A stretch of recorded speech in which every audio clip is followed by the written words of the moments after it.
Okay. Oh, there we go.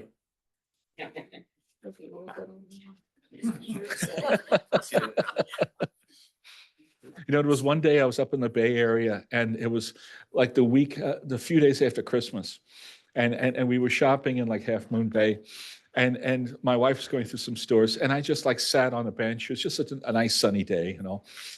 And I remember like a guy went by with a little child, and the child was looking at me as he walked by, and this big smile came across his face.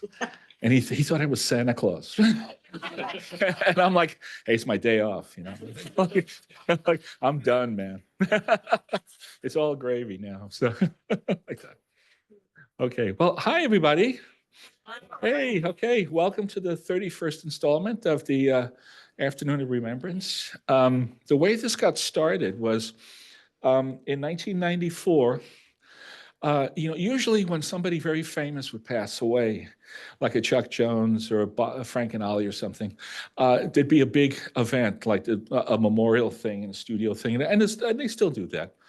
But there was this one weekend, there was this 1 month when 4 big people died at the same month. It was like Fritz Frayling, Preston Blair, was it Irv Spence, and what's his name? Ooh, here we go. The brain's starting to go. Which good. Oh, John Hallis. That's it. And I thought, you know, each one of those people deserves a big event to their own. And we were talking about it. And I went to Frizz's funeral memorial at Warner Brothers. And it was very nice. It was very big, full of Time Warner executives who didn't know who the hell he was. They just know they were supposed to be there, you know, and you know, and I'm watching these people. I go, why did he invite his people, like his people who worked with him and lived with him and laughed and drank and had fun together, you know, and you know, why don't they get a chance to say goodbye? So then I thought, well, let's do that. Let's do an event. And you know, I know Jeff Massey in the back. You know, we were talking about this, you know, when I was president of the guild, and said, let's do a thing and get everybody, honor everybody. And go from like trainees to producers and people who just started in the business with old legends, and just honor all the people who checked out, you know, that year, and just have a chance to say goodbye and share a few laughs. And the nice thing is that it's grown and grown and just keeps going, you know. So this is this year's now. Again, too, I just want to say in advance, too, last night or something, I had a little accident. I fell in the bath, in my bathroom, so I'm a little banged up. So if I'm looking rickety, that's why it's like that. So please forgive me. So, okay, so what we're going to do is we're going to call out each honoree. We've detached a lot of the voice talent because they have their own. We have a whole montage of clips for the voice people and stuff, actors and actresses and stuff. You know, I don't think you're any friends of Donald Sutherland in the room or whatever, but maybe. But generally, so we're gonna kind of keep that a separate section, and then that'll be at the intermission, and the intermission will be like between the L's and the M's, like that. And then, so each person, I'm going to call up a speaker. And when you come up, can you please keep it to about 3 minutes? And 3 minutes, when you think about it, that's 6 TV commercials. So that's a lot of time. Doesn't seem like it, you know, but we're animation people. We're used to like splitting seconds and, you know, into small groups and everything. So you'll find it'll go easy. So, and okay, so let's start off, and we're going to be in alphabetical order because one year we did it in death date, like when it died, and it just got too confusing. Everybody's flipping through the pages like crazy and all. So we'll keep it alphabetical. So, okay, we're first going to honor Britt Alcroft, and speaking on behalf of Britt is Yvette Kaplan.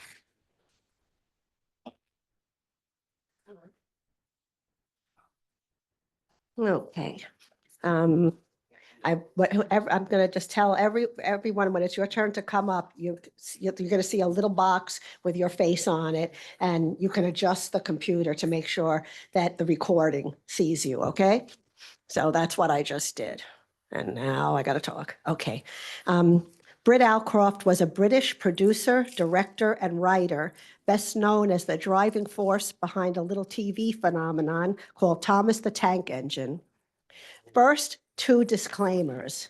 The original show premiered in 1984 as a live action show. Ooh. And 2, based on a trustworthy source, Britt never wanted the show to be animated. So why is she here? Because eventually it was, both as a CG series and in 2021, a 2D series that aired on Cartoon Network. That's why she's being honored here today. Britt first came across the book series written in the 1940s by the Reverend Wilbert Awdry in the early 80s while she was researching a documentary on railroads. She was entranced, but executives were skeptical that such a slow-paced show would be a success. What a surprise. So she financed much of the original series by mortgaging her house. I told you she was a force. Now, I don't know what came of the railroad documentary, but Thomas and Friends is now one of the world's largest toy and television franchises for preschoolers. Beyond Thomas, Britt created Magic Adventures of Muffy, a 1990s animated series, so she did come around, about a sweet little gray elephant and his friends. Sound familiar, right? In a BBC documentary, Britt said that children live these days in a fast-paced world. They need in their lives gentleness and comfort. And she was right. I'll bet those skeptical executives wish they'd listened. Thank you.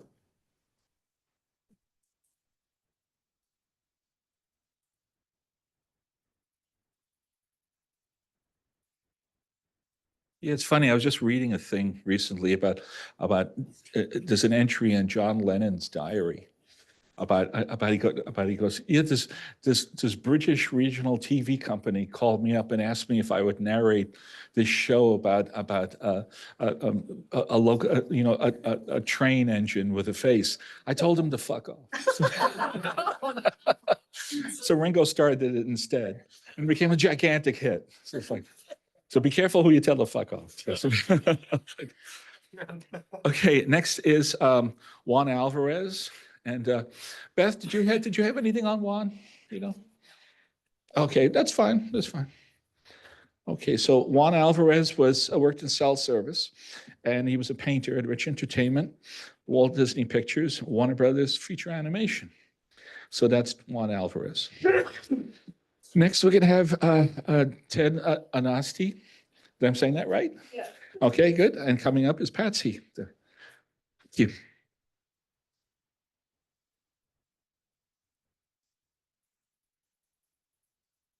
Hi.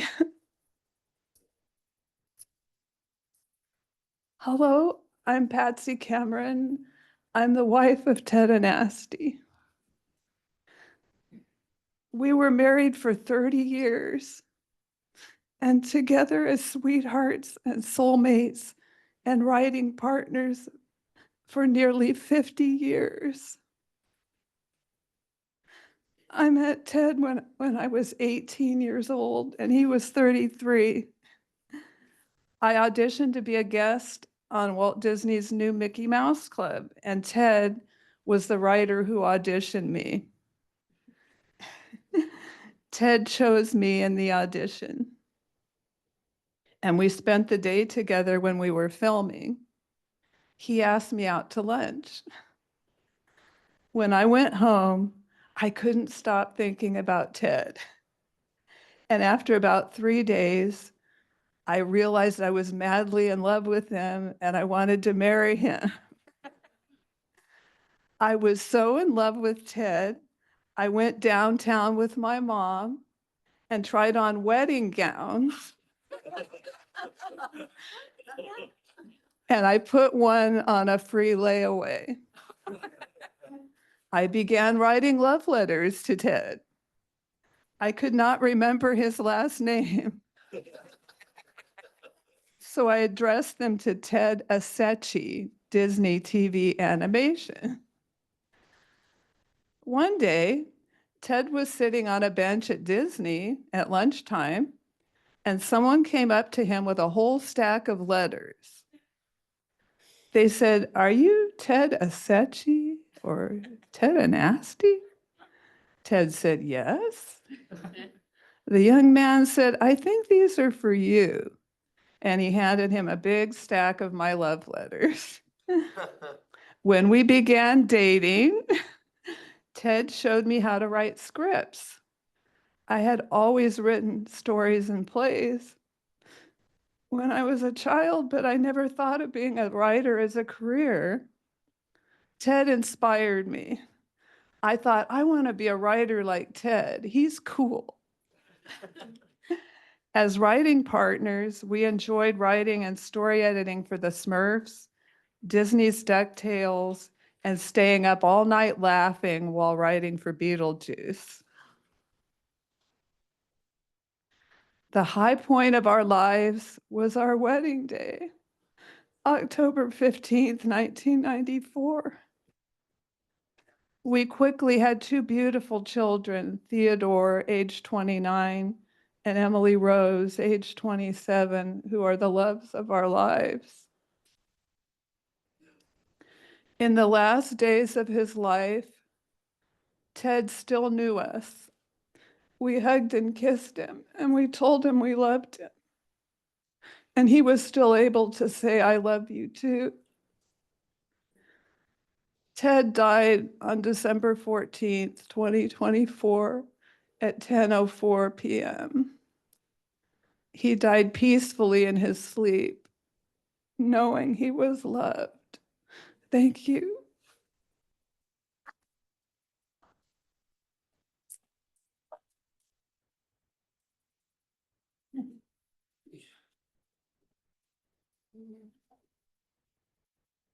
Okay.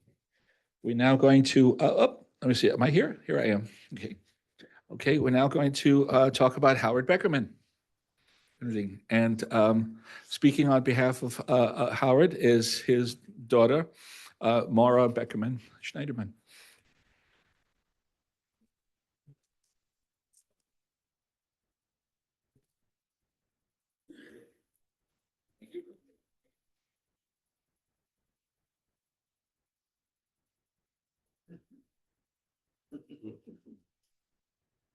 When my father, Howard Beckerman, was 9 years old, his sister Natalie took him to see his first movie.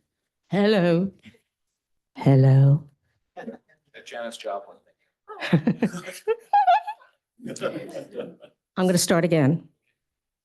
When my father, Howard Beckerman, was 9 years old, his sister Natalie took him to see his first movie, Disney's Pinocchio.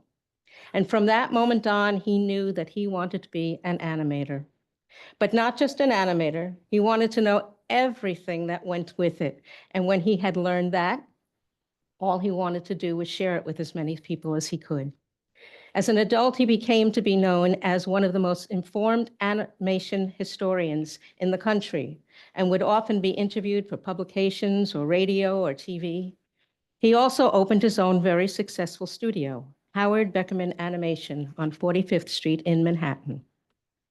He would do things for Sesame Street, Electric Company, and even Roach Motel. You know, they check in, but they don't check it out.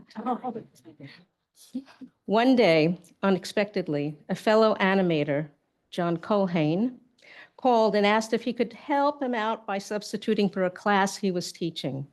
Well, my dad had never really considered teaching, but he said, okay, sure. 45 years later, he had become one of the most beloved and respected teachers at the School of Visual Arts in New York City. He just loved sharing everything he knew. One thing he always told his students was, always carry a sketchbook and pencil or pen. I see people nodding, yes, yes, yes.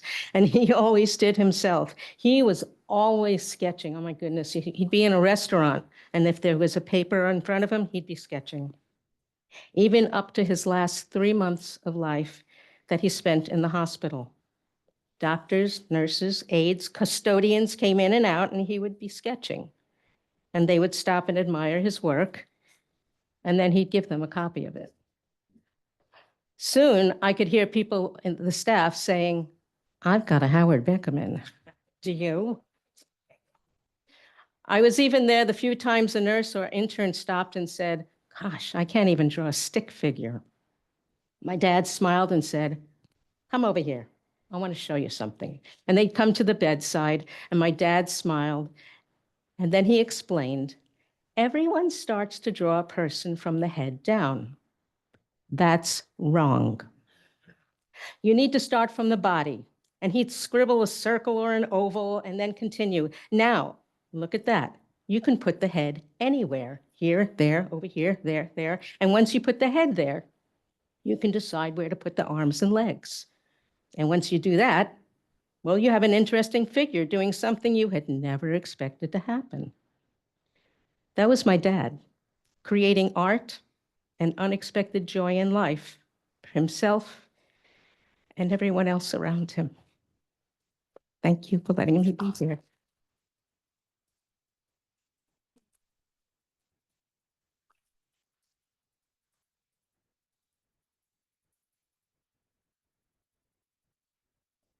I just want to say, raise your hand if you were a Howard Beckerman student.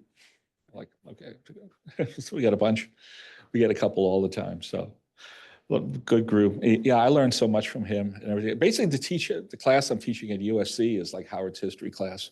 It's the same one. So it continues. You know, great.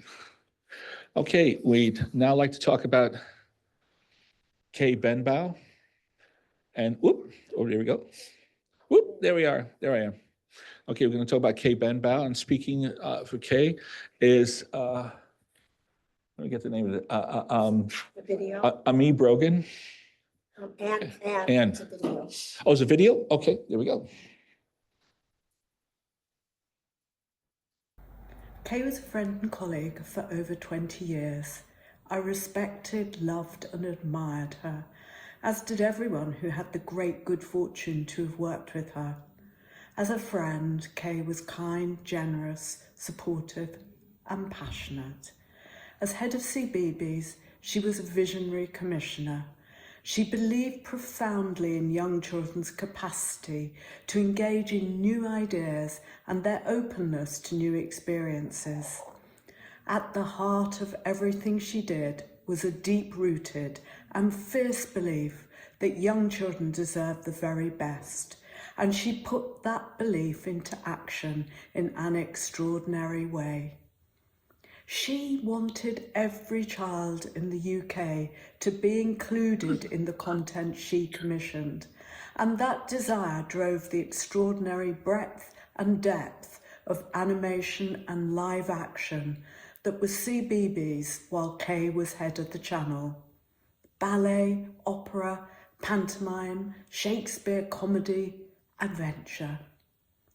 Kay's values and the willingness to fight for them feel even more precious in the world we live in today. Kay leaves a powerful legacy. Her life force, her passion, her love lingers in the hearts of everyone who worked with her.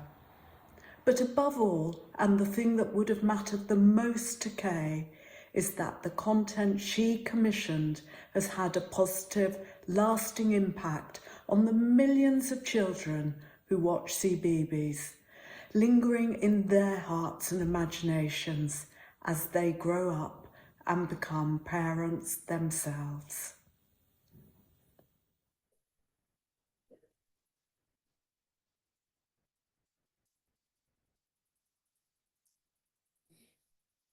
Okay. Okay, we're now going to honor Peter Bennett. And speaking about Peter Bennett is Carrie Kenny what? Pettingill? Pittenger. Okay, thank you. Sorry. I'll do it again. I've got my distance glasses on. I don't have my reading glasses. So I'm sorry. All right. I mean,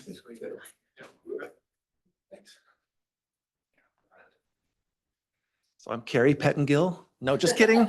Kenny Pittenger. And I'm going to start drawing the figure with the body now. That's a lesson I never heard before. Anyway, so I'm Kenny Pittenger. I am currently working as a co-EP on the Patrick Star Show at Nickelodeon. Peter who you see there was best known as the art director on SpongeBob. He did it for many years, from season 4 until just last year. And I met Peter 25 plus years ago on the first season. He was a painter, BG painter. I was a BG designer then. And, you know, the first thing I think of when I think of working with Peter is like how he always had some kind of game happening. He'd play basketball every day at lunch with Kit Boyce, one of the other painters. He had a chessboard set up in his room. Very playful person, but like also very stoic, quiet guy, but his sense of humor was just like, he'd come out of nowhere with just a zinger that would just have you rolling. You know, we used to play a lot of ping pong together. There was a table set up at Nickelodeon in the courtyard, and a group of us would go out every afternoon to play. And I remember playing Peter, like I'd be jumping around like an idiot, being all sweaty and like, but he was like stoic, and he just kind of like move and like return everything. I mean, it was like playing with a wall. And that really fits in with his personality because, you know, the name Peter comes from the Greek Petros, which means stone. And I've always thought of that. He was very solid, from ping pong through just, you know, his personal bearing. He's a family man, very kind, but very solid, very resilient. You could always count on Peter. It was never like you were any doubt about like the direction he would give or anything else. That quality, that resilience, that strength, tracked all the way through his illness, which he was battling for many years. So often he would end up in the hospital, you know, and people would think, oh my God, this is it for Peter. And just whatever amazing strength he had, he'd always come out of it. And so like, you almost got used to that pattern, like, you know, he's going to be fine. So this last time you went in, it was almost like, well, we'll see him again next week. And unfortunately, it didn't go that way. But you know, the one overriding quality about Peter, above his strength and quiet stoicism, was his kindness. Such a gentle guy, and like you can see some of his artwork on the wall there. They were very coveted pieces at the White Elephant gift exchange during the holidays. He'd always do a painting, and it would be fought over and stolen like a good, you know, three times. And over the years, he started doing 3 little extra ones for the people who got the painting stolen, because he's so thoughtful. He wanted to give a gift to everyone. And you know, there was a memorial for him at Nickelodeon after he passed, and people brought in their artworks, and they were on the wall in the gallery, and there were, you know, people crying and remembering him and just getting together to celebrate his life. And there was a video playing of something I hadn't seen before. It was a Zoom video he'd done with kids at the children's hospital, and he was teaching them, you know, to paint and draw and things like that. And I just remember watching it, and you know, you could tell he wasn't feeling his best, but you know, he really, you know, he joked with the kids the way he always did with us. And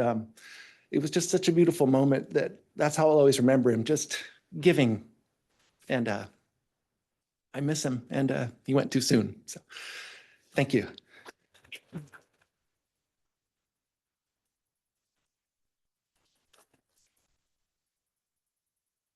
Brought my glasses this time. I sound like Rosanna Dana, you know, like, what's this I hear about Soviet jewelry? They could get their own jewelry. Like, so, okay. We now like to honor Donald Borland. And speaking up for Don Borland is Ed Gertner.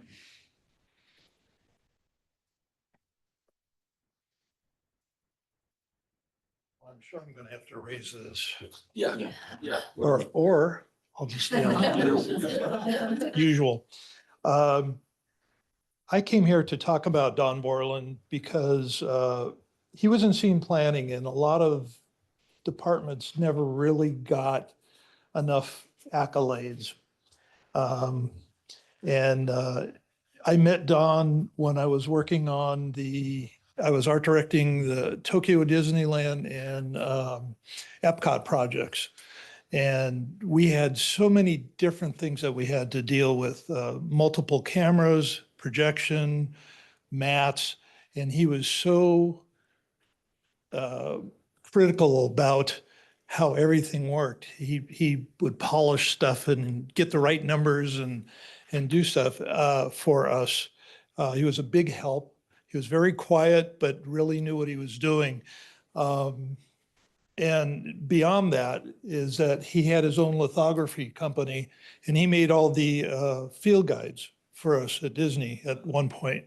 So bow to him, and he died early or last year, and his wife worked at the studio too. But he left after, oh gosh, it was probably about 86, something like that. And so but he continued on with his lithography and doing field guides. So he's somebody that I appreciated working with. He was very easy to work with. Thank you.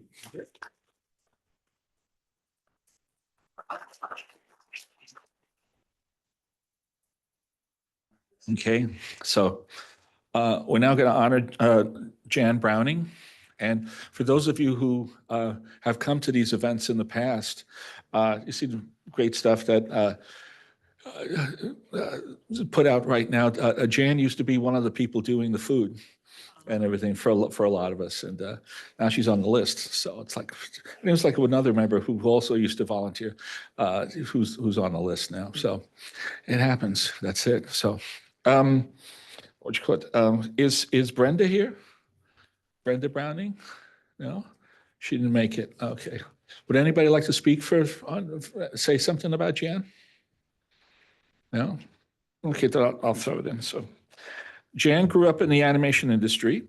Her mother owned an ink and paint shop.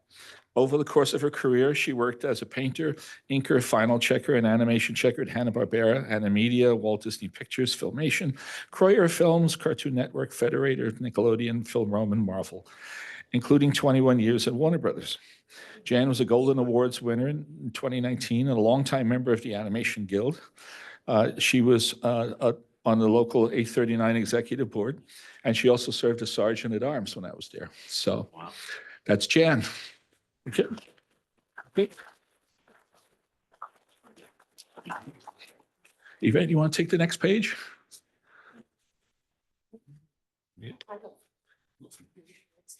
What's that? Oh, yeah, that's true. I just called the people up. Okay, I have to go. I have to go this way. Sorry. I'm always blocking everybody. Okay. Sam Bullock, is there anybody by any chance in the room who worked with Sam? Okay. Sam was a storyboard artist and key assistant animator. He worked at Rich Entertainment, Nickelodeon, and Disney TVA. And his credits include Danny Phantom, The Swan Princess, and The Replacements. That's what I have for Sam now. Thank you, and rest in peace, Sam. Thanks for your work. Shall I introduce?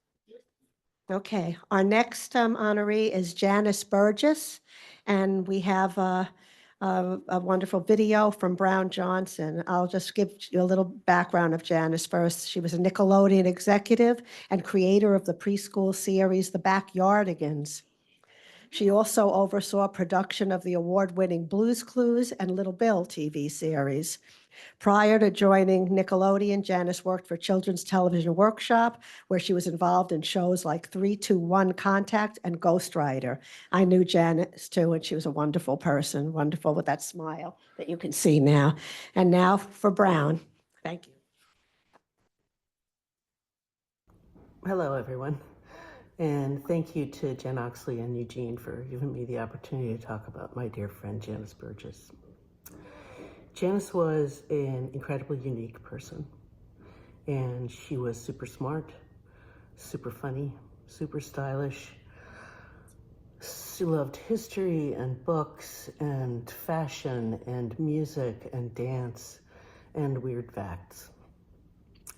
And in Backyardigans, she gathered this amazing group of people. Some of you are probably in that room. Adam Peltzman, Johnny Bell, Robert Scull, Ellen Martin, and more. And they made this amazing show that was as excellent as Janice was excellent. And it was really amazing. I mean, it was a Broadway musical for every episode. And just on a personal note, she and I were pretty close friends, and we spent 9 months together during the pandemic in a little tiny house on the east end of Long Island. And we managed not to kill each other. Almost. So think good thoughts about Miss Janice and send her some love.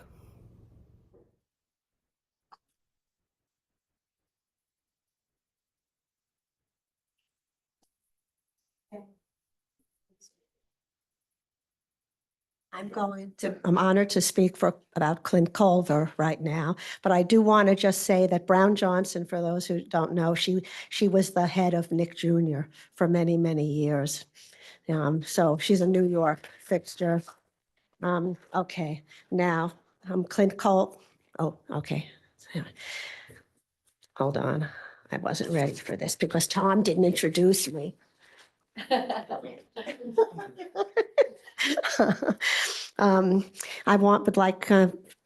Clint Culver's wife and daughter are here today, and Gail, his wife, wrote this piece that I'm honored to read. You sure you don't want to read it? Okay. Okay. Clint Culver worked as an animator, digital special effects artist, and lighter for dozens of movies, TV shows, and commercials from the 1980s until he retired in 2013. Clint worked at Robert Abel, Disney, Apogee, Available Light, Boss Films, Sony Pictures Imageworks, and DreamWorks, among others, in both live action and animation. Movies he was most proud of included Tron, Starship Troopers, Spaceballs, Spider-Man 2, Harry Potter, Shrek Forever After, Kung Fu Panda, Puss in Boots, and Shark Tales. Whether at home or at work, his desks were always adorned with tons of small figurines, toys, and oddities for amusement and inspiration. Clint was a caring and involved husband and father of 2 adult daughters and recently two grandsons. When not working, he was often on a family vacation to Yosemite, Hawaii, the Southwest, or the Central Coast. He enjoyed photography, painting, cooking, camping, and hiking, and playing guitar. He almost always had a guitar at work, so he could play old rock and roll songs and jam with anyone else available during breaks. He also joked around a lot at work. One of his colleagues, John Van Vliet, remembered a time when there were a lot of rat traps in the editing building at Disney. Clint bought a bunch of toy Mickeys at the gift shop, and together they X'd out the eyes, put them in the traps, and waited for people's reactions. I'll bet he got them. Clint followed the news and politics avidly and donated frequently to make the world a better place. Family, friends, and coworkers agreed that Clint was an easygoing, creative, kind, and fun person who was a pleasure to be around. He passed too soon in late December at age 75. Thank you, Gail, for sharing the remembrance of Clint with us.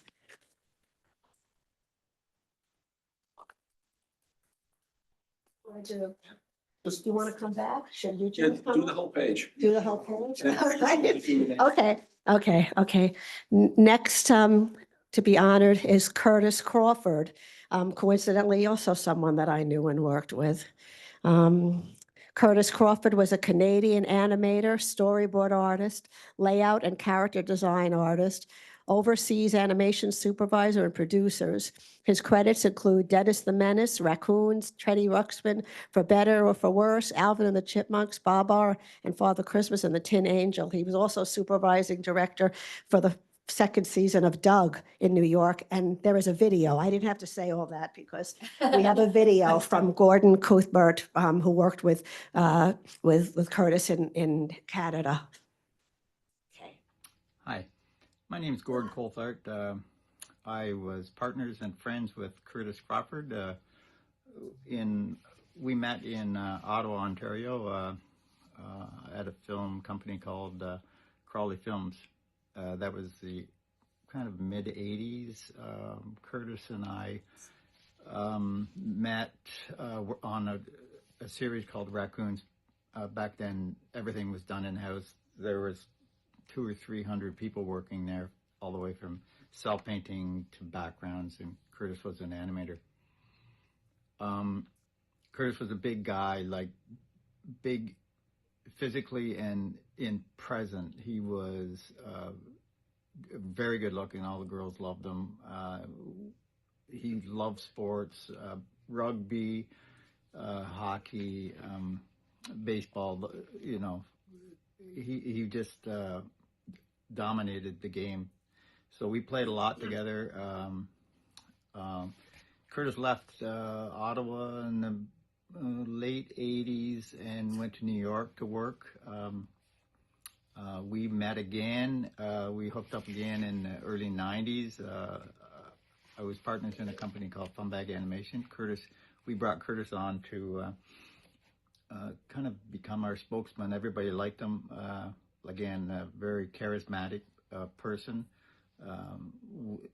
Curtis and I went to a lot of festivals together, a lot of conferences all through the 80s and early 2000s.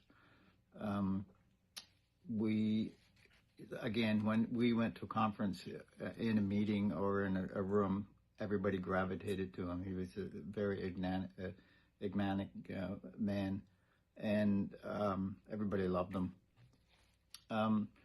After Funbag, Curtis went on to direct live action films, which he always wanted to do. Then he passed away a short time ago in Ottawa. He had a great family, 2 boys and a girl, a lovely wife, and he loved them very much.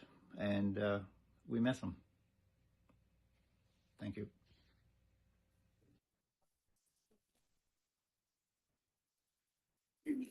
I seem to be doing this each time now. I would like to say one other thing about Curtis. Very, tell you exactly the kind of person he was. Last year, there was a Canadian animator who passed, and I didn't know him, or I reached out to Curtis to see if he could recommend a speaker, and he didn't hesitate. He did that, and meanwhile, he died a little while later. So he was ill when he helped me, and I didn't know that. So that's Curtis. Okay, the next. Oh, yes, sorry. We skipped one of the voiceover people who we'll hear later. Chicago Doyle.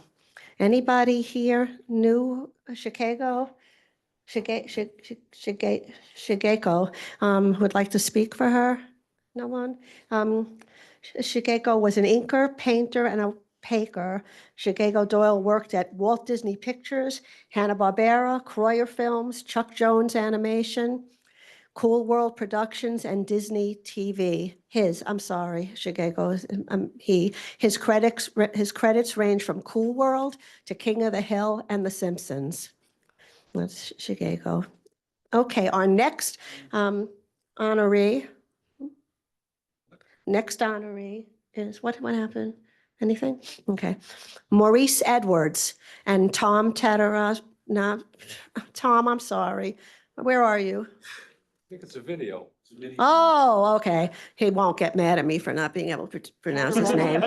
But Tom T, that's all I can call him, right? But Maurice Edwards was a background and layout artist who worked at Adelaide Production, Meatball Animation, Warner Brothers Feature, and Tom T Animation.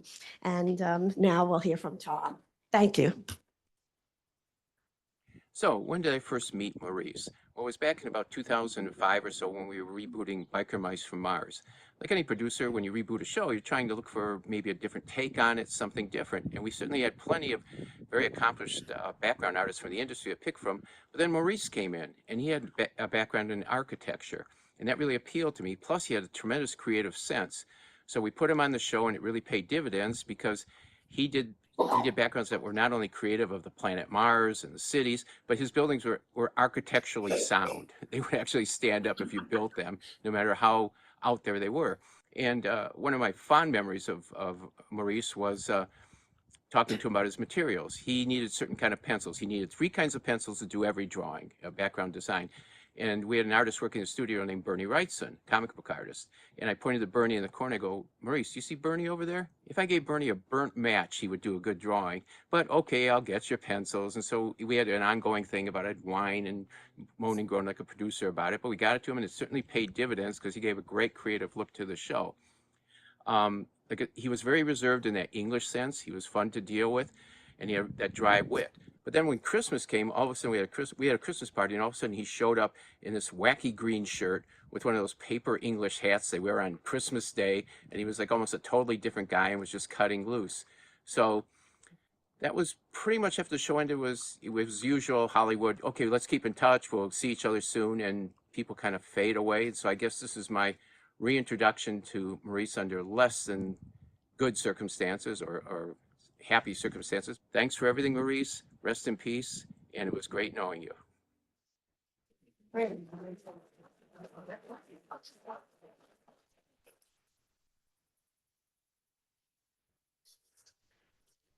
Let's see here.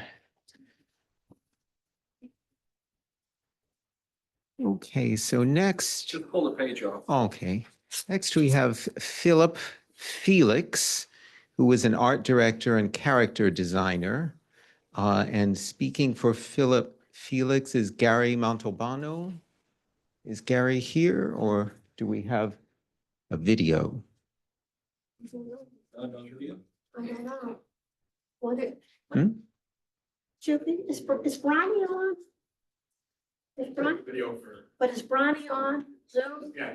Oh, but she was first speaker. Okay. Oh. So just read the rest of it. Oh, okay, Bronny is not with us then. I'm here. I'm here. Oh, well, there you go. Take But it I've away. been trying to text you guys to say that William was not able to access the video that Gary Montalbano recorded for Felix. So we had a video, but we can't access it. So if anybody can speak for Phil, we can include the video later, I guess, in the archive, but it wasn't accessible. I received it, but we can't open it. So Would you like to say a few words about him, Bronny? I'm afraid I didn't know him. Okay. But I was well. able to procure the speaker who made a beautiful video, but we couldn't access it in time. Oh, okay. Well, you can read, of course, in the program that he was an art director and character designer. His credits include Spiral Zone, The Real Ghostbusters, Pound Puppies, Tiny Toon Adventures. I don't want to read the whole thing. It's in the program. He was also a story artist for Disney's Hercules and Matinee Entertainment's Kampong Boy, and for the short film Shrek, I Feel Good, and the Lost World Jurassic Park video game. So apologies for the absence of the video, but that is Philip Felix.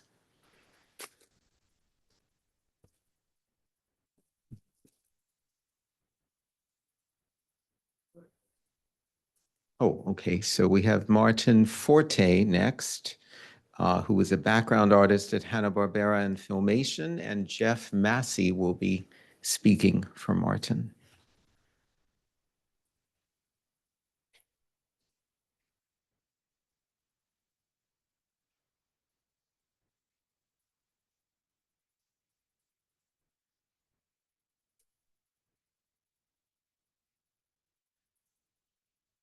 Martin Forte was born on February 11th, 1936 in Havana, Cuba. In his 20s, he immigrated to the United States after Fidel Castro's rise to power. From 1972 until 1997, he worked for Hanna-Barbera as a background artist and designer on the Flintstones, Johnny Quest, Smurfs, and Super Friends series, and the Charlotte's Web and Heidi Song features, among many others. He also worked for Marvel, Universal Cartoon Studios, Filmation, and Warner Brothers on shows such as Tiny Toons Adventures. I went to work to the Animation Guild in 1980 as the assistant to the then business rep, Bud Hester. At that time, the artists at Hanna-Barbera were in the midst of a period of upheaval, and Martin Forte was at the center of it. There were several important issues pitting artists against artists, with the union in the middle, sometimes catching flack from both sides. And the flack we got from Martin was the loudest of all. Martin Forte was the quintessential Cuban. I remember once being in a theater seeing a trailer for the Al Pacino remake of Scarface, and nearly falling on the floor laughing, because up there on the screen, Al Pacino was talking, but the voice was Martin's. Say hello to my little friend indeed. At his worst, Martin was temperamental and demanding, with little tolerance for being placated. It was difficult to find other artists with much good to say about him, even those who agreed with him on the issues. Although his fellow employees could ignore or mock him, Bud Hester and I felt we couldn't play favorites, so in a sense, we were stuck with him. Steve Zupkus just reminded me of the time Mo Golub, who at the time was the president of Local A39, got into a tiff with Martin at a board meeting, and Mo ended up putting Steve in a headlock, putting Martin in a headlock. I'm very confident in saying I'm the only person ever to speak at the afternoon of Remembrance about someone I once called the police on to have him removed from the premises. This was not long after the 1982 strike, and it was long about that time that Martin Forte ran for and was elected to be vice president of Local A39, which he declared was the first step in his campaign to succeed Bud Hester as the business representative. Needless to say, Bud suddenly found he was too busy to take Martin's phone calls, and I was stuck with the duty. I asked Lynn Manta to do it, but she certainly wasn't interested. So Martin and I started talking on the phone. And as we spoke, something strange started to happen. We found we had things in common. It's been my observation that people who commit themselves to serving the cause of labor aren't just working for the common good. There are things that happen in our lives that make it personal. In my case, it was Ralph Bakshi. And as we traded war stories, I realized that beneath Martin's belligerent exterior was someone every bit as committed to the cause we both believed in. Flash forward a decade or two, Steve Hewlett succeeded Bud Hester as business representative. The MPSC became the Animation Guild. The Guild moved into the building we're now in, and Martin quit Hanna-Barbera and retired. The phone calls between us were fewer and farther between. The last time I ever spoke to Martin was on October 30th, 2013, 2 days before I retired from the Guild. I finally confessed to him that I was the one who called the police to have him ejected from the union office on Lankershim. And he told me he had terminal cancer. Martin Forte died on January 18th, 2024, at the age of 87. When Tom Cino told me he had passed away, I realized he'd lasted more than a decade longer than either Martin or I had thought. Farewell, you disagreeable son of a bitch. I guess you finally won your campaign to become business representative. Thank you.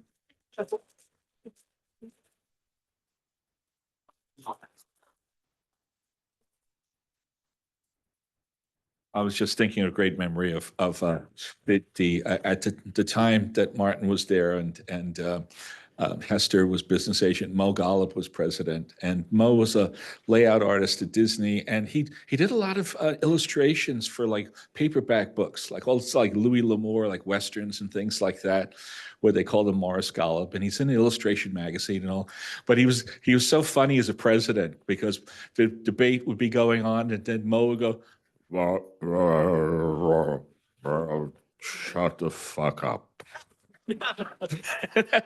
That was Mo as president, but it was great. Anyway, I'm sorry, I don't mean to interrupt.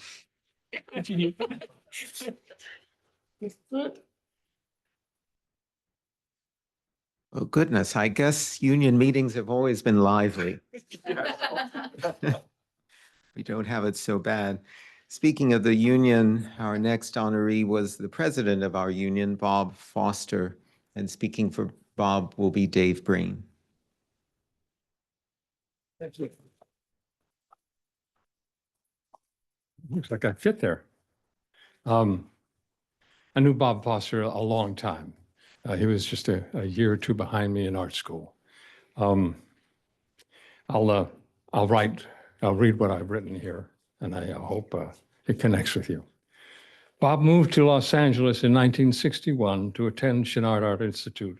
He graduated in 1965 with a BFA and a major in animation arts. I met Bob in the early 1970s when Vince Davis and I were working together, and Vince was making Myron Moose comics with Bob.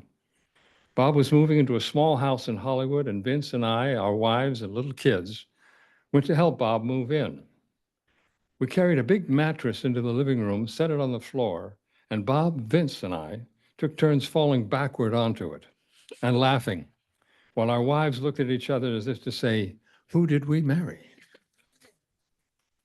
There's a long article about Bob on the website, The Comics Journal, written after Bob's death that includes lots of information about Bob and his career and the impressions and experiences of several people who spent more time with Bob than I did. Bob worked mostly in layout and storyboard at studios all over the animation business, and also in panel comics business in the US and in Scandinavia. In comics, he was a cartoon artist, a writer, and an editor, handling lots of Disney publications. For several years, Bob really had two career paths, comics and animation. He arranged for a 94-year-old Carl Barks, the creator of Donald Duck comics, for many years, a speaking tour of 9 European countries. His animation path led him to local Union 839 president for one term. I think it was because of his balanced demeanor, knowledge of union concerns, and his trait of speaking concisely and candidly. The only project I worked on with Bob while we were both served on the union executive board, we arranged and hosted the 2005 Golden Awards. Bob made that a well-ordered and pleasant experience for me. Bob usually displayed a calm and serious attitude, but one time he and I were discussing San Francisco City Supervisor Dan White's shooting and killing Harvey Milk and Mayor George Moscone and getting just a 3-year sentence. I said, it's sort of like use a gun, take a lap. Bob fell into prolonged laughter and showed me once again the relaxed and playful side of his nature. Thank you.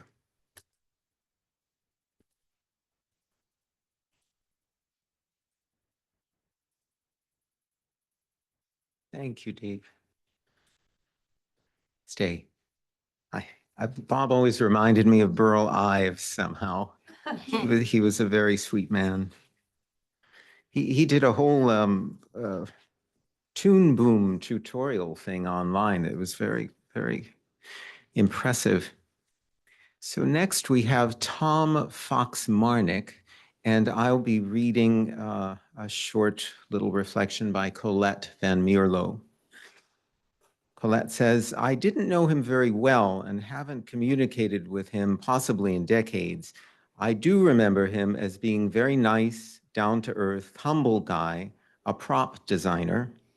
His wife, too, was very cool, interesting person, and she was a Wiccan. She explained how Wiccans cared about nature and found and learned and used wisdom from it. She came to visit the studio, Disney Television Animation, at the Television Academy building. This was the late 1990s. When they married years before this, he took her last name, Fox, as part of his, so they became the Fox-Marnicks. I heard that they had moved to Ojai and that he was battling Parkinson's. They seemed like a great team. So that's Tom Foxmarnick.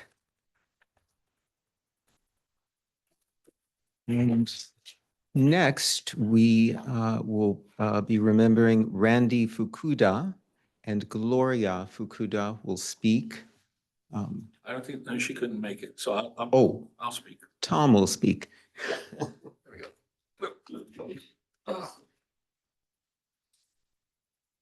Yeah, Gloria, sorry, she couldn't make it. So, yeah, I knew Randy at Disney Feature in the 90s. And it's interesting because his resume and everything, it was operations, facility management and things. And you know, you think like, well, this is a guy doing the technical stuff and all, but Randy was such a nice guy, and he was part of the team. You know, everybody loved him. You know, we just were friends and we all hang out. He was at every event, every social thing and stuff, and he was just part of the whole family. You know, so he didn't draw us. So what? You know, he just was a fun to be around. He was a fun guy and all. And his credits include Rescuers Down Under, Beauty and the Beast, The Lion King, and Princess and the Frog. Wow. So not bad, not a bad resume. So that's Randy. Take care. All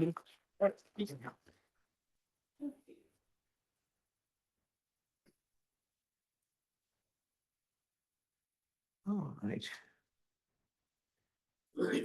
So next we will. That's here. Okay, yes. Next, we will be remembering Christopher G. And speaking for Christopher is Beth Ann McCoy G.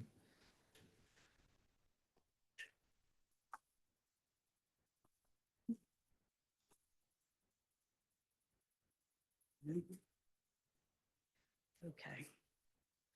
I'm going to just do a little brief history of my husband, Christopher G. These I can't see anybody. I don't know. Is there anybody here besides my very close friends that knew Christopher or worked with Christopher? People I don't know. Wow. Okay, good. All right, give me 1 second.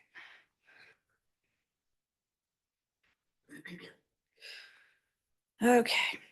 So Chris was born in Long Island, New York, second generation American-born Chinese, and he was destined to be a doctor, as a dutiful son would be.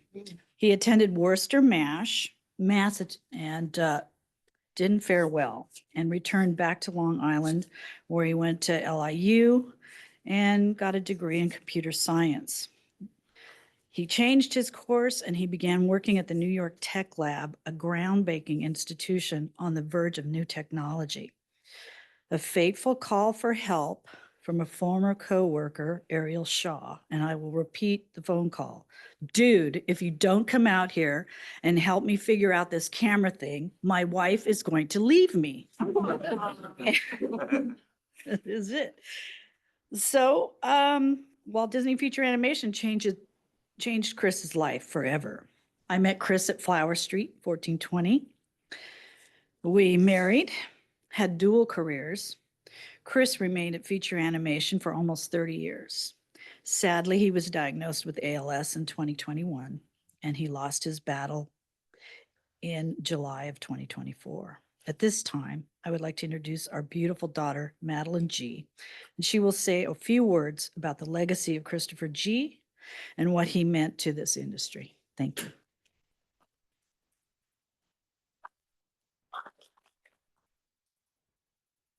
You guys see me? I'd like to tell you a little bit about my dad, Christopher G., or many of you may have known him. Chris was a CAPS pioneer at the Walt Disney Animation Studio, specializing in camera film printing, scanning, color compositing, and timing. He was one of the few people left in the business who could still convert film to digital. And growing up, I never really thought of this as an amazing thing. He was just dad who worked in animation. But now I see how important it was for him, a third generation Chinese American, to be in this new green industry of animation in the 90s to the 2000s. He is like my own Tyrus Wong, because to me, he has just as much impact on this industry. I'm grateful for the time we had together and to be able to share something as special as animation, film, and TV with him. And he inspired me in my own way to be as creative as I can to change others' lives and inspire young artists and filmmakers through my work with Tina Price and CTN. This month, we launched 11 new CTN Scholarship Foundations, including 3 in memoriam scholarships for Mary Blair, Kent Melton, and my father. My father's scholarship aims to provide resources and experience mentoring for aspiring filmmakers, film technicians, compositors, and troubleshooters, and to shine a light on those up-and-coming creatives who sit at the intersection of technology and art. Thank you.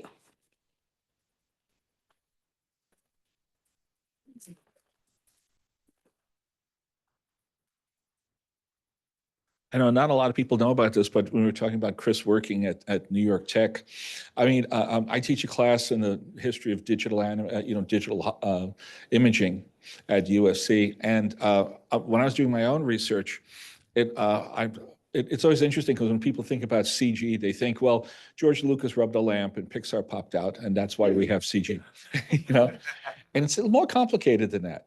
And the New York Institute of Technology was a major factor in that. You know, a lot of the senior engineers of Pixar, including Ed Catmull, came out of New York Tech. You know, they weren't students at New York Tech. They were instructors and also like organizing the computer lab. But really, they started to put together the digital pipeline there. You know, Catmull, you know, saw what was working and not working with the traditional pipeline and how it applied to digital.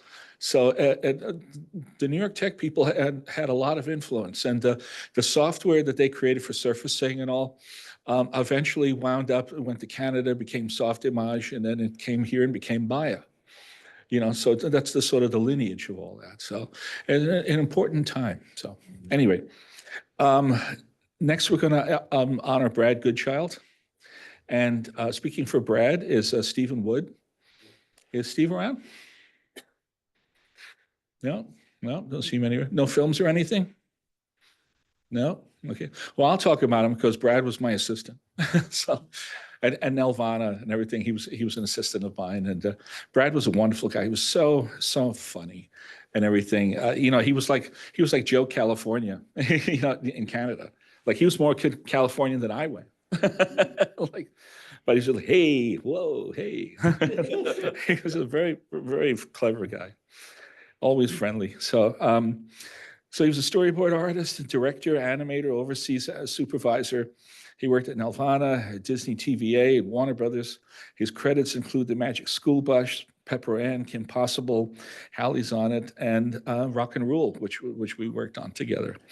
But I was so surprised to see his name on this list because I was like, oh my God, you know, to me, he was always a kid, but no, you know, but, you know, he'll definitely live on, you know, in the memory of him and his family. So that's Brad Goodchild. We're next going to honor Mark Gustafson. And speaking for Mark is Corey Campodonico. I'm sorry, no, Corey is out of town. Oh, yeah. Okay. Do you want to take over? He's setting something up. Okay. All right.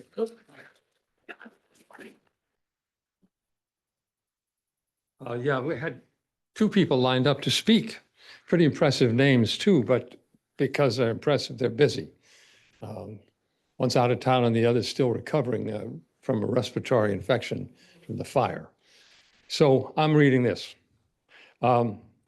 Mark Gustafson was born in Portland, Oregon, and had the good fortune to begin his film career at Will Vinton Studios, as Will's reputation was allowing the studio to produce many commercials, TV series, TV specials, using tabletop puppet animation.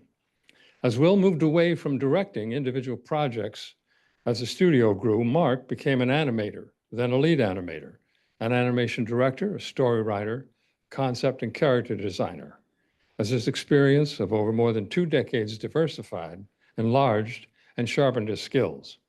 He directed the animation on Wes Anderson's fantastic Mr. Fox and Guillermo del Toro's Pinocchio, which won an Oscar for Best Animated Feature for 2023.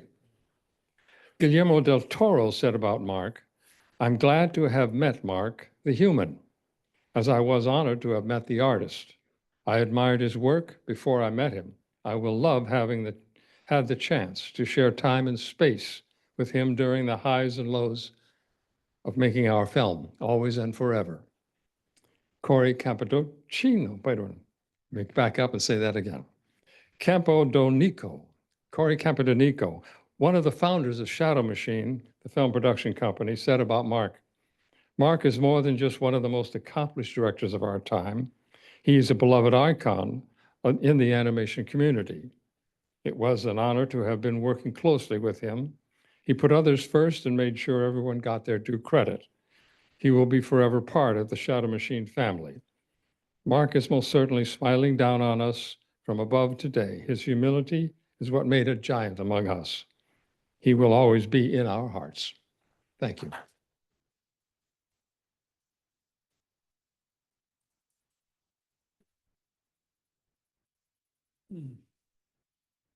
Anyway, we're next going to talk about Veronica Halmos and I gotten some notes about her, yeah, in the back. So she didn't want to speak, but that's fine. But anyway, Veronica worked as a painter at Hanna-Barbera, at Filmation, Amblin Entertainment, Hyperion, and Cool World Productions, and includes shows like Cool World and Brave Star: The Legend. What's fascinating, that we were talking about this before, before we started, was that during World War II, when she was a young student, at one point her school, something that the Nazis marched out her class and lined them all up against the wall and machine gunned them all. Just went down the line, and she survived. Apparently she had enough, she just fell with a whole other group and just played dead until they went away. And she lived and had an amazing life and career. And as you see, up to the year 2024, that's a pretty good life. So God bless her, Veronica Halmos. Yeah. Okay. We're now going to talk about Reed Harrison. And speaking about Reed is Jean Laufenberg. Oh, you got it? You got it? Okay.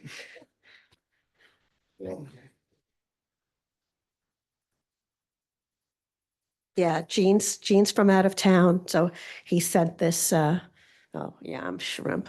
Thanks. Okay, thanks, Eugene. Okay.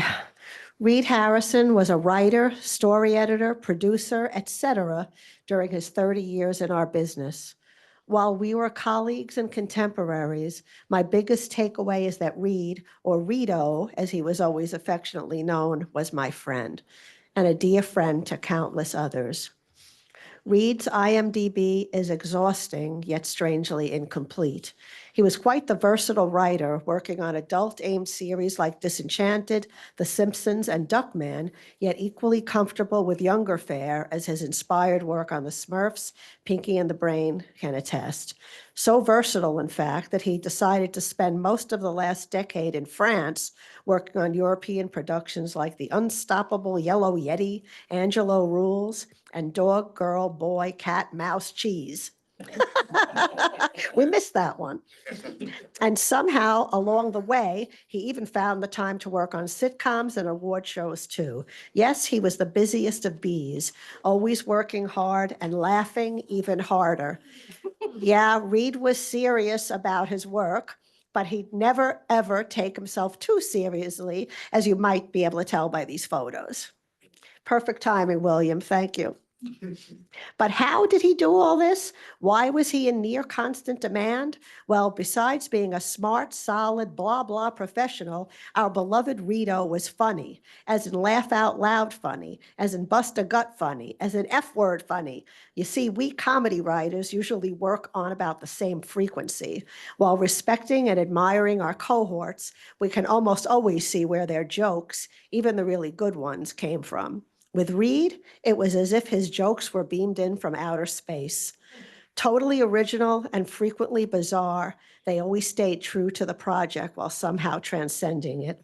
I'd read his stuff and simply reel and ask myself, geez, how the hell did he come up with this one? I still don't quite know. The only thing I do know, is our Reed was taken away too soon.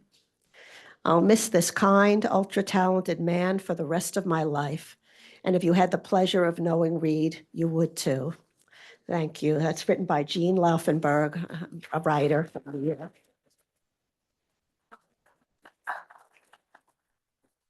Sure, sure. Yeah, it's lined up. Sean is next. Yeah, Sean. Oh, I'm reading this one too. Oh, I got a big part this then evening. you're busy. Okay. Okay. Oh, sorry. Got my little black book. Oh, and one more after this. Okay. Just stay. Okay. Thank you. Okay. We're going to honor now Sean Pin Ho. And Sean was an in-betweener, assistant animator, visual development artist, visual development designer, and model and background designer.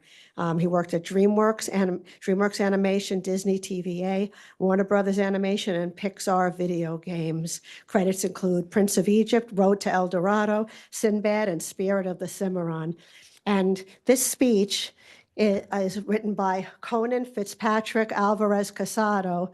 I was lucky enough to be invited to, is Melanie Pava here by any chance? I was invited to the DreamWorks Facebook group by Melanie Pava, who wrote to her colleagues. So this is like a tight group that stayed friends for decades, and they all had something wonderful to say about Sean. But Conan Fitzpatrick Alvarez Casado wrote this memory specifically for today. Okay, that's it. The rubber bands are on. The X sheet is filled out. There's nothing we can do about it now. Exhausted and mildly emotional, our last scene on The Prince of Egypt was done. Sean's smile held up his tired, blurry eyes. He knew he had done something worth pondering a moment. Only a couple of years out of Art Center, he had his first film under his belt. The last manic week spent on the 2D effects accompanying the late, great Jamie Lloyd's 3D burning bush animation, adding a little weight to it all. Pin had hit the ground running, and we all got swept up and pulled along with him. He put his heart, head, and culture into everything he did, leaving those around him in awe and often well-fed. His dim sum recon missions brought us to odd corners of LA and experiences we wouldn't have otherwise had. As his career grew to include time at Disney and Heavy Iron Studios, so did his life, not only as a fine swing dancer, but also as a kind, patient father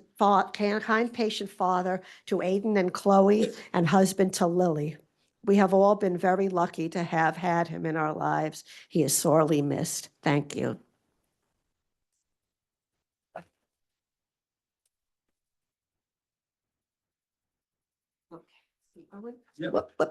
Oh, okay. Yeah, next honoree is Jean-Guy Jacques. And we don't have a speaker for Jean. He's a French-Canadian timing director and animation and assistant director. Does anyone happen to have known him or worked with him? Okay.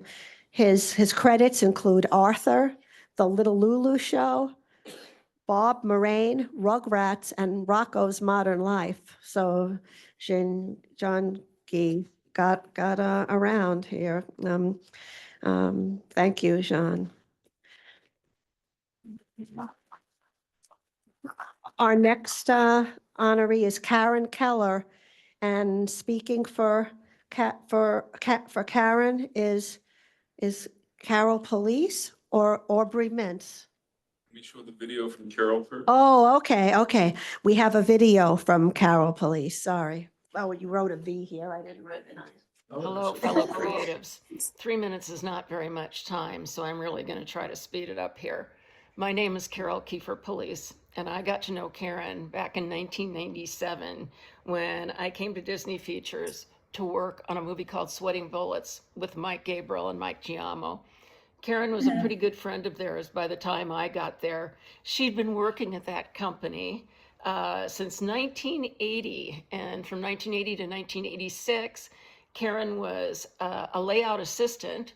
And then in 1986, she finally got to work with on Oliver and Company, and then worked on so many Disney movies you can't even believe it. I'm going to name a few right here that I've got. Gee whiz, Rescuers Down Under, Aladdin, Pocahontas, Hercules, Fantasia 2000, Emperor's New Groove, and Where I Met Her, Home on the Range. Anyway, that started out, like I said, as Sweating Bullets. Anyway, Karen and I got to know each other pretty well as I ended up working in the layout department after styling the movie. And what impressed me about Karen as I got to know her was just what a professional she was, just what a straight arrow she was. And her ability to put together very complex scenes, her scene planning. I know that she made the leap from just doing classic 2D animation to working in the CG realm and in Maya. And she had that technical head, something that I didn't have. And so when we endeavored to start a little company of our own, even though we were such different people, we balanced each other out well there.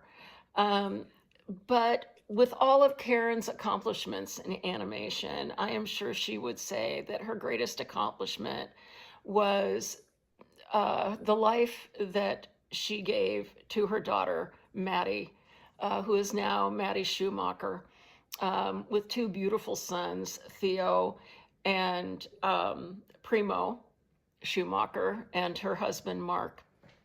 Anyway, when we had our company, we brought in a lot of wonderful young interns and consummate professionals, and just had a blast working with them. And Maddie worked in the studio, so I got to know her pretty well, and my daughter Colleen worked in there as well.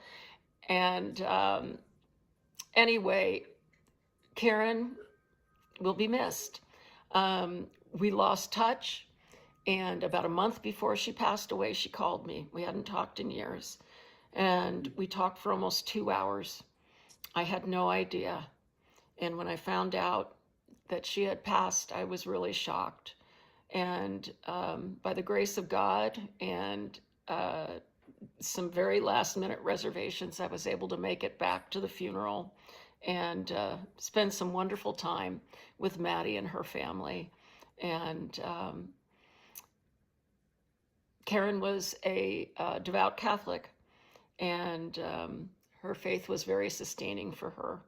So Karen, God bless you and keep you, and may his face be shining upon you right now.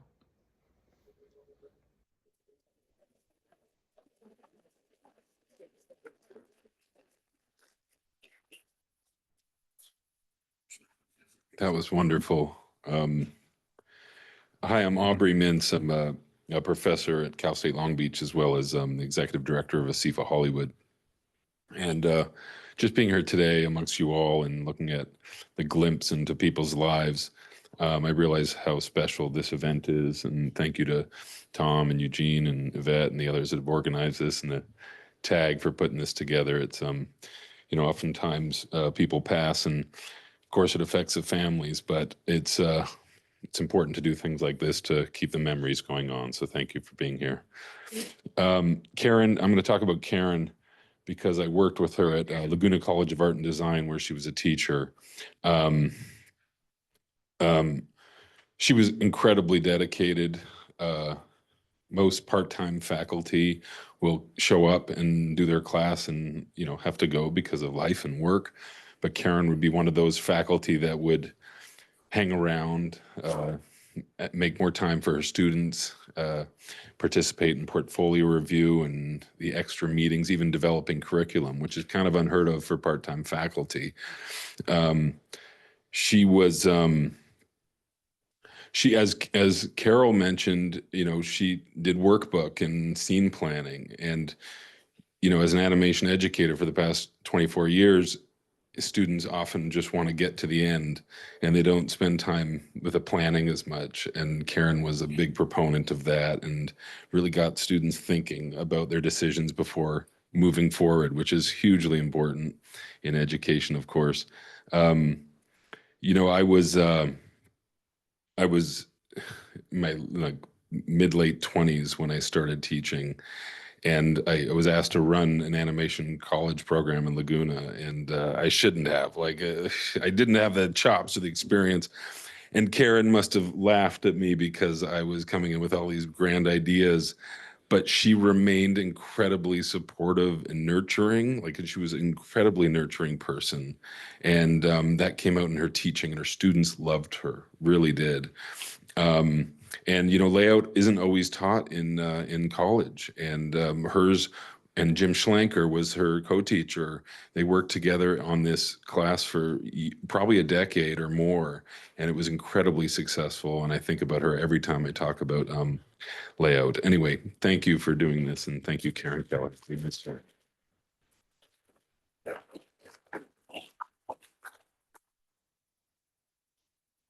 Okay, thank you, Eugene. I was ahead. Our next honoree is Yoji Kori, and to speak for Yoji Kori is Edward Gaskell.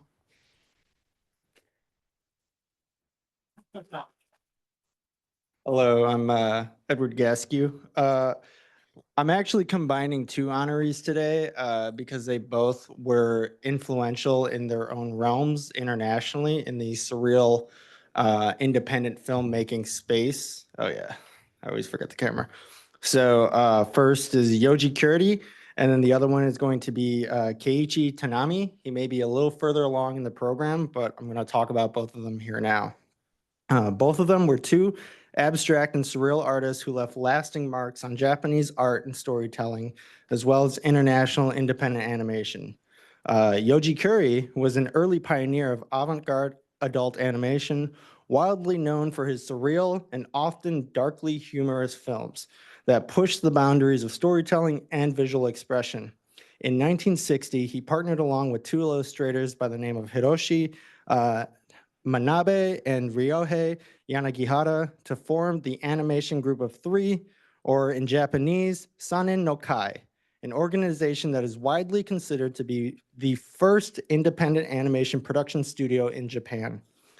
Kuri gained international recognition and made history in 1963 as the first Japanese filmmaker to be honored at the Annecy or Annecy International Animation Festival.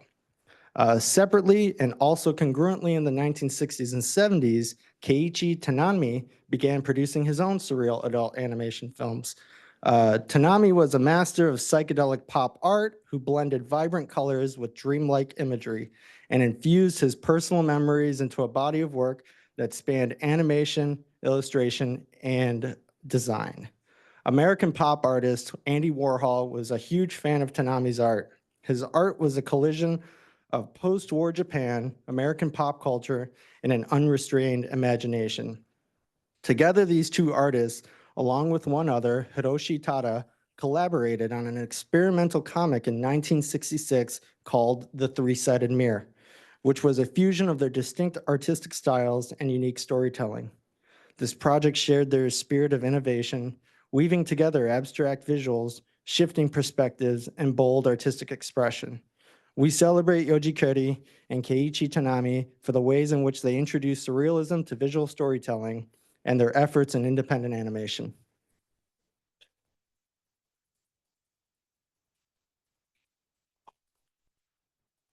Thank you, Edward. We have our own committee resident Japanese animation expert, and you'll see more of him. Thank you, Edward. Our next honoree and last honoree before the break is Buwan Lim. And we don't have a speaker for Buwan, but I'm hoping maybe someone here in the room worked with Buwan over the years. I'll read a little bit about him. Buwan worked as an animator, storyboard, and, oh, okay, there, is that better?